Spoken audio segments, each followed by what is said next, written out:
Hello guys! Hello Pisces! Welcome dito sa aking channel. Kapalaran 888 Pisces, alamin natin kung anong messages, vibration, gabay energy para sa lahat. This is general reading, so tingnan natin. Ito ay timeless. Pwedeng mangyari ngayon, bukas, makalawa, or posibleng tapos na siya. Okay, Pisces. First card mo dito, Pisces, is Abundance Mindset. Wow! Abundance Mindset, ang sabi sa'yo dito ng baraha, basahin natin. If you think of your abundance as something that happens in the future, then it will always be one day away from you. So parang sinasabi ng baraha dito na kung palagi daw nating iniisip na yayaman tayo sa future, talagang doon tayo yayaman. Or kung talagang malayo pa, kasi future pa. So yung first sentence dito, sinasabi na kailangan maging positibo, maging present tayo sa situation. Kumbaga, i-affirm mo na ngayon mismo dapat mong maranasan yung success, yung abundance and prosperity, hindi para sa future. Kasi ganun di ba? Pag nagpe-pray tayo, nagma-manifest tayo, nag-affirm tayo na parang sinasabi natin, sana ibigay yung future ko, sana maging maganda yung future ng anak ko, di ba? So, dapat daw sinasabi na kailangan na isipin natin yung abundance at in the current situation, present situation, hindi sa future. Kasi kung future natin yun, ilalagay natin sa manifestation natin mismo na para sa future, talagang one day away yan sa atin. Or, di ba? Hindi pa yan sigurado. Okay, so dito sa parahan to, sinasabi na kailangan maging present tayo sa kasalukuyan talaga. Kumbaga, live in the moment, be positive sa kasalukuyan, and wag tayong masyadong mag-isip sa future. Kumbaga, hayaan natin na yung future na yun mamroblema para sa future natin. So, mag-focus lang tayo sa ngayon, be positive, Pisces. Kung makikita mo, sa ilalim yan, daming pera, diba? So, sinasabi ng baraha, na huwag kang matakot, mawalan ng pera, mawalan ng trabaho, mawalan ng negosyo. Just lift everything sa Panginoon. Bigay mo yan, let go, let God, let it flow. Okay, so, yon. Tingnan natin dito sa, ang tagal kong panahon na hindi ginamit tong barahan to. Tingnan natin.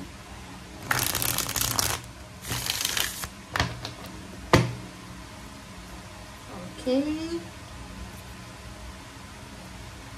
Nahirapan ako dito, guys. Okay, Pisces. Tingnan natin. First card dito is Hangman. Upright Hangman. Sinasabi sa'yo dito ng baraha, Pisces, na marami kang hinahang na or dinidelays na mga plano sa buhay. Marami kang mga inuuna.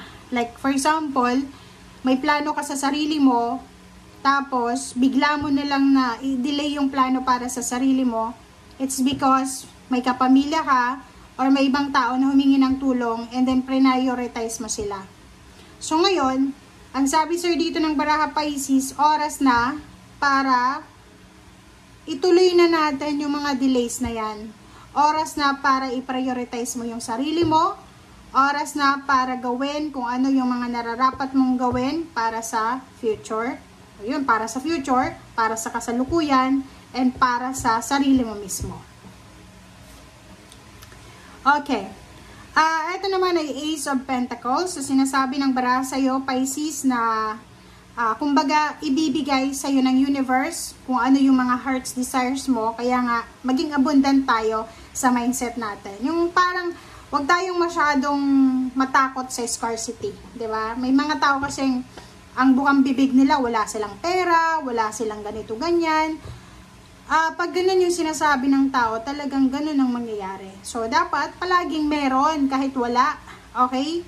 So, dito sinasabi na merong, kumbaga, incoming windfall ng money. It's either new job, new career, new business opportunities, new connection, new contract, or new attachment. Okay, next card natin is Queen of Wands. This is fire sign energy. Sinasabi ng bara sa'yo, Pisces, na huwag kang mawala ng pag-asa, tuloy-tuloy lang, keep going. Kasi kung ano mang ginagawa mo sa ngayon, nagbe-business ka, nagtatrabaho ka, nagtatravel ka, or pwedeng papasok ka pa lang sa bagong trabaho mo, or magsisimula ka pa lang sa business mo, keep going lang, tuloy lang ang laban. Kasi sinasabi dito ng Queen of Rods or Wands na sinasabi sa'yo na makakalaya ka dyan sa kung ano man na pinoproblema mo financial. Okay? Just keep on going. Keep on going. Okay. The Moon. Diba? So, sabi sa'yo dito, huwag tayong matatakot. Kasi parang, yun na nga, meron sa inyo ditong natatakot na mawala ng trabaho, mawala ng negosyo, mawala ng pera. Natatakot ka para sa future mo. Natatakot ka na parang iniisip mo, ano kaya mangyayari sa future ko? Ano kayang mangyayari sa mundo para sa mga susunod? No. Dito sinasabi na alisin mo yung illusion ng fear sa buhay mo kasi hindi yan maganda para sa'yo. Just let go. Stay in the present situation. Be positive. Magtrabaho. Mag-ipon. Gawin kung ano yung nararapat. Huwag pa i-stress sa mga tao. And yun ang dapat mong gawin daw. Okay, 5 of Wands. Eto Pisces, sinasabi ng bara sa'yo na umiwas ka sa tukso ng pakikipag-away, pakikipag-diskusyon, or anything na conflicting thoughts, emotion, iwasan mo siya.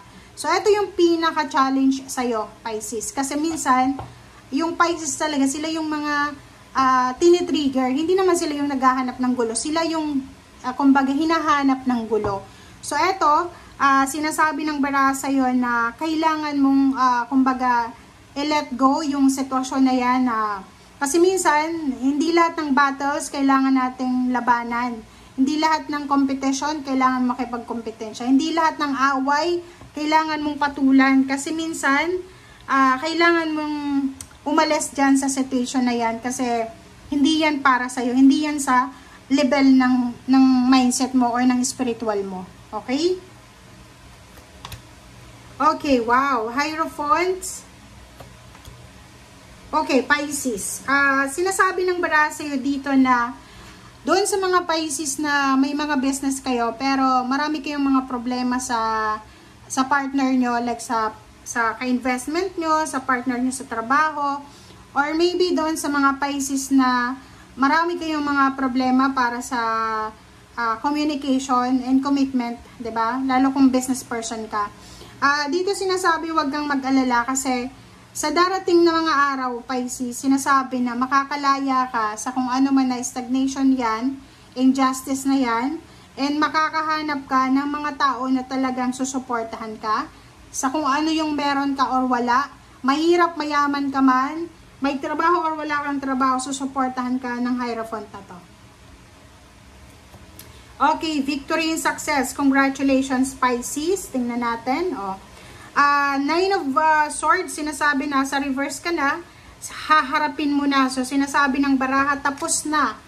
Tapos na, Pisces, yung mga, kumbaga, pagtatraidor sa'yo, panloloko sa'yo, panggagancho. Kasi, alam mo minsan, pwedeng yung iba makaresonate dito na minsan, di ba, may mga kaibigan tayo, kapamilya, katrabaho, kakilala na close tayo, 'di ba? Yung parang nag-uusap tayo na tiwala ka, sobrang tiwala yung binibigay mo, then hindi mo pala alam yung mga taong 'yan na pinagkakatiwalaan mo. Meron silang mga conversation na tanging ang Panginoon lang, ang universe lang yung nakakarinig. So hindi mo 'yan naririnig. So kumbaga you experience backstabbing, pagtatraidor, panlilinlang, panggagago, or kung ano pa man, from narcissists or from manipulators, from money-hungry predators, parang ganon. But, hindi papayag ang Panginoon, especially ang Panginoon, hindi papayag ang universe na may mga conversation na hindi mo naririnig sa mga taong yon na tinutulungan mo or yung mga taong yan na inaakala mo na pinagkakatiwalaan mo sila. So, dito sa Nine of Swords, sinasabi na aalisin ka ng Panginoon sa sitwasyon na yan. Kumbaga, gagawa ang Panginoon, ang universe ng kumbaga sitwasyon na para makaalis ka dyan. Kumbaga, sila mismo, kung sino-sino yung mga taong tong gumawa sa'yo ng hindi maganda, sila mismo yung magbibilad ng sarili nila para ipakita sa'yo na hindi sila faithful sa'yo, hindi sila loyal sa'yo, or ganito silang klaseng tao. So, maganda yung reading mo kasi sinasabi na you will go outside from that situation victorious. Tingnan mo. You are victorious.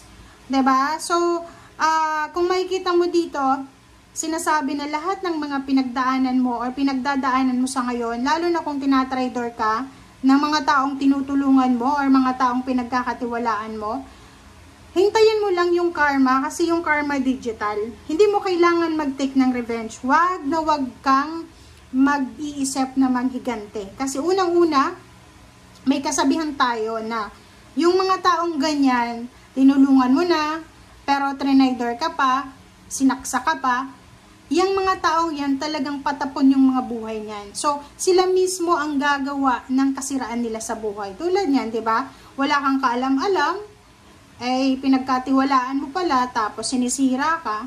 'Di ba? Gumawa yung universe ng paraan para malaman mo 'yon. So, ibig sabihin, you are safe, you are protected ng ating Panginoon, ng ating universe, yung spiritual helpers mo. So, huwag kang matakot na mag-isa sa mundo. Okay? Just put big, double boundary sa paligid mo. 'Yun ang kailangan mong gawin, Pisces. Maglagay ka ng boundaries para wag nang makapasok yan ng mga taong yan na manlilinlang, manggagancho, or mga manloloko, traidor, backstabber. Wag mo nang papapasukin yan. Kasi once na pinapasok mo pa yon, ikaw na yung kawawa niyan. Kasi may kasabihan tayo diba?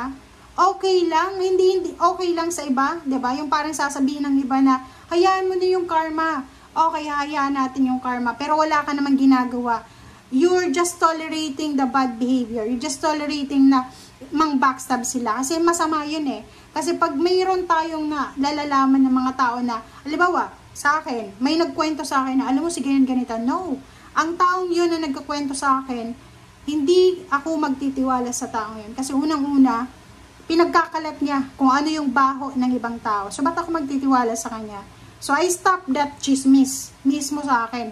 Sasabihin ko sa kanya, stop yan. Kasi hindi naman ako involved. Kung involved ka doon mo yung sasabihin. Ganun akong tao.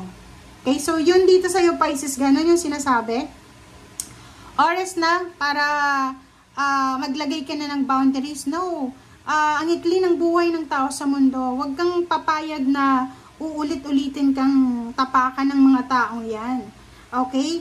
Alam mo ba na ang pinaka-safe na protection sa sarili mo is i-delete, i-block yung mga taon yan sa social media or even sa personal na buhay. Okay? And tingnan natin yung last card mo. Last card natin is Judgment, diba? So, sinasabi sa'yo dito, lumabas ka dyan sa kinalalagyan mo, Pisces.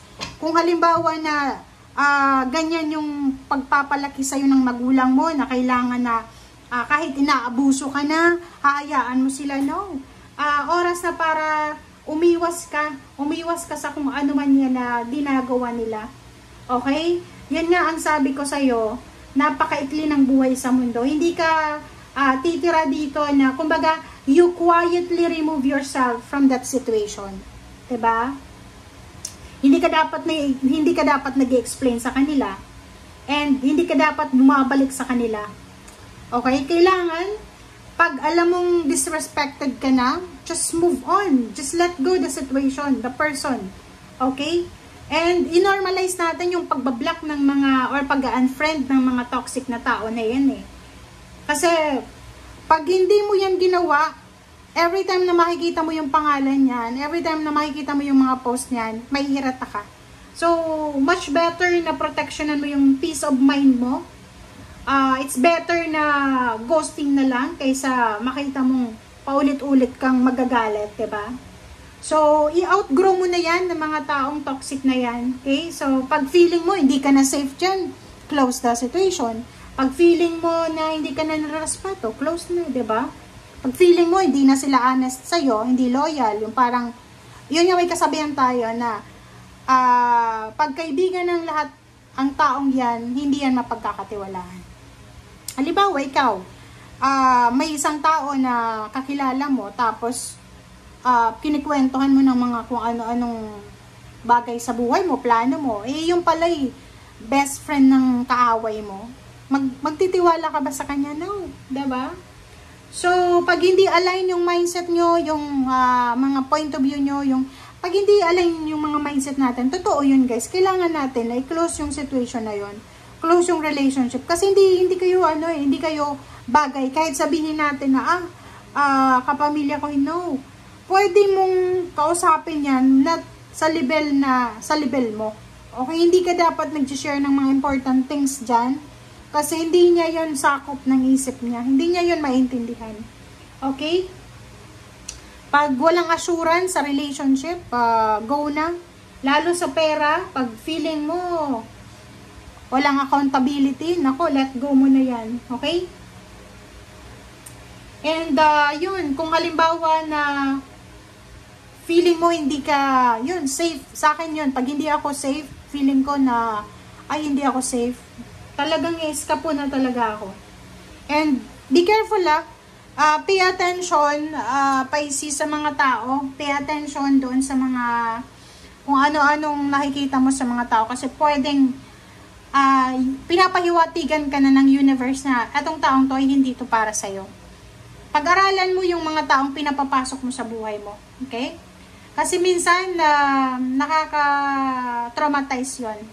Okay? May mga tao na sila yung gumawa ng masama sa'yo, pero sila pa yung nag-grudge against you. Diba? I-ignore mo yung mga bagay-bagay na yan. Delete, i-block, i-disown mo yan just for your peace of mind. Toxic man yan nasabihin, pero toxic talaga. Okay? So, kailangan mong umiwas sa toxicity. Okay? Yun guys, ang nakikita natin. Okay? Thank you guys for watching. Bye!